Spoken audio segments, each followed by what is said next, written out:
In 1994, a 14-year-old girl was brutally murdered in broad daylight in her upscale neighborhood.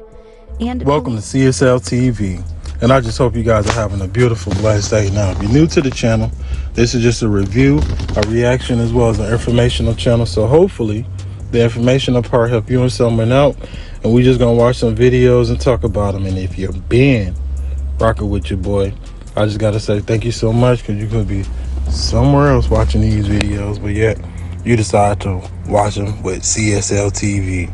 So with that being said, because I don't want to make this intro too long, let's get it. A father in Ohio says police told him his 11-year-old daughter could be charged for sending nudes to an online predator. And it was all caught on a doorbell camera. I mean, she could probably get charged with child porn. Who, she can? She's 11 years old. She's creating it, right? She's 11 years old. Doesn't matter. She's still making porn. No, she's not. She's being manipulated by a grown adult on the internet. In the video, the father says he called the cops so they could talk to his daughter and help her realize what's been going on. The Columbus police chief released a statement Tuesday saying she expects officers to treat all victims with compassion, and this incident doesn't reflect their department as a whole. They're also now investigating both this incident and the sexual predator allegations. This shit right here is sad. Y'all need to start educating y'all kids on when they online, you know what I'm saying, the type of dangers that they can put themselves through.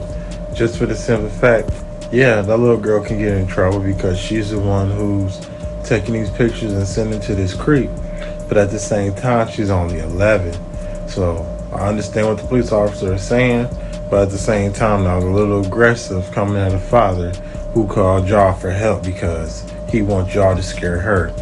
That was evidently what he doing as a parent isn't working, when it's not that hard to take away electronics. But then if they go to school, it's like, well, they have friends, shit like this. So all he was trying to do was scare him. The officer did not have to come at him like that because he's dealing with a lot already.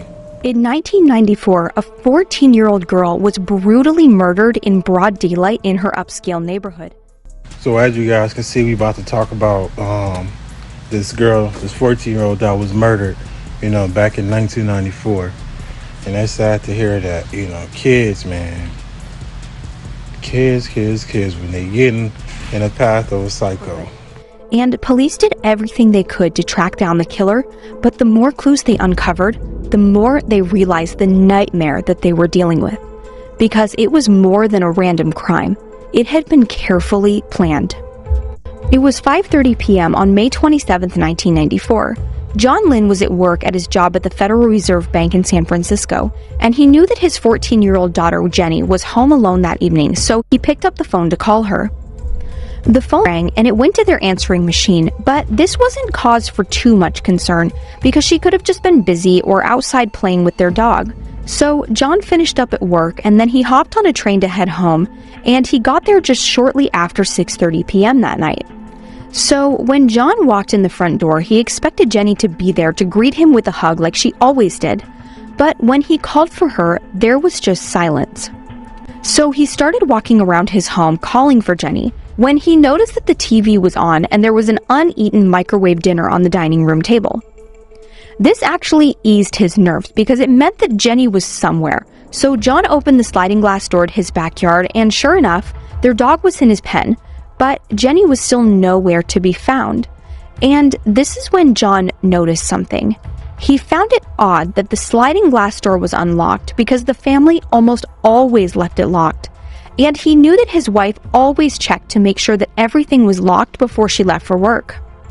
So John rushes back inside to check upstairs. He walked into his master bedroom when he noticed something else that was weird. The bathroom door was shut. The door was always open unless someone was using the bathroom. So, with a lump in his throat, John slowly opened the bathroom door to his worst nightmare. He saw on the bathroom floor, in a pool of blood, was Jenny. She was completely nude and was bound with gray duct tape, and it looked like her clothes had been cut off. And when he rolled her over, John noticed that her body was covered in stab wounds.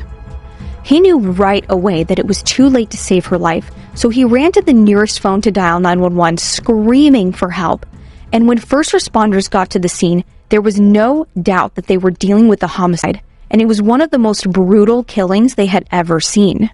So, detectives immediately start combing over the scene, and they were able to piece together what happened. They found dirty footprints all around the house, so they knew the killer had walked all over the backyard looking for a way in.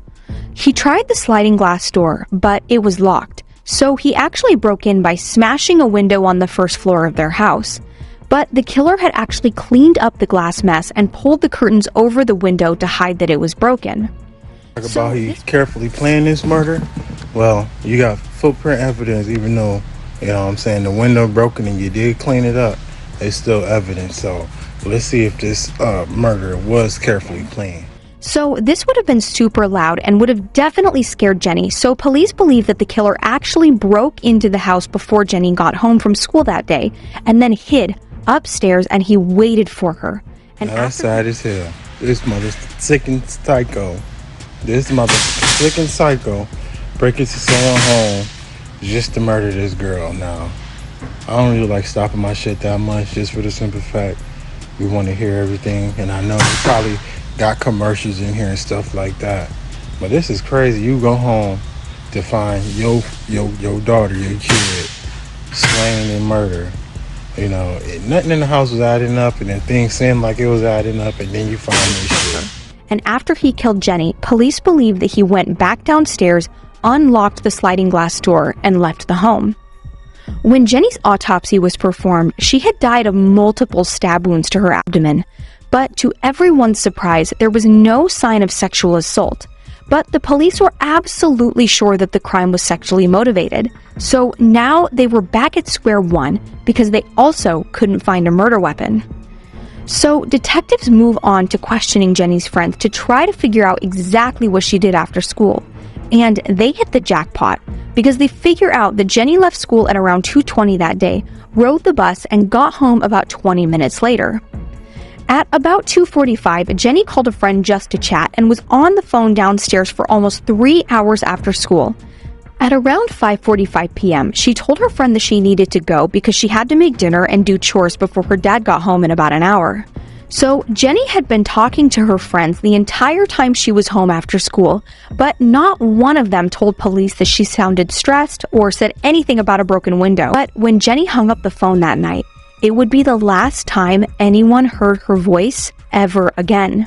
When police move on to talking to Jenny's family, they find something that is deeply disturbing because Jenny's dad tells police that about 2 weeks before she was killed, he was getting off the train on his way home heading to his car when he was confronted by a man he didn't know. The man told John that he had kidnapped his daughter and was holding her hostage, and this obviously freaked John out and he immediately got away from the man, but he kind of brushed it off and assumed that the man was just struggling with mental illness. And police tried to track this guy down, but to this day, they have no clue who it was.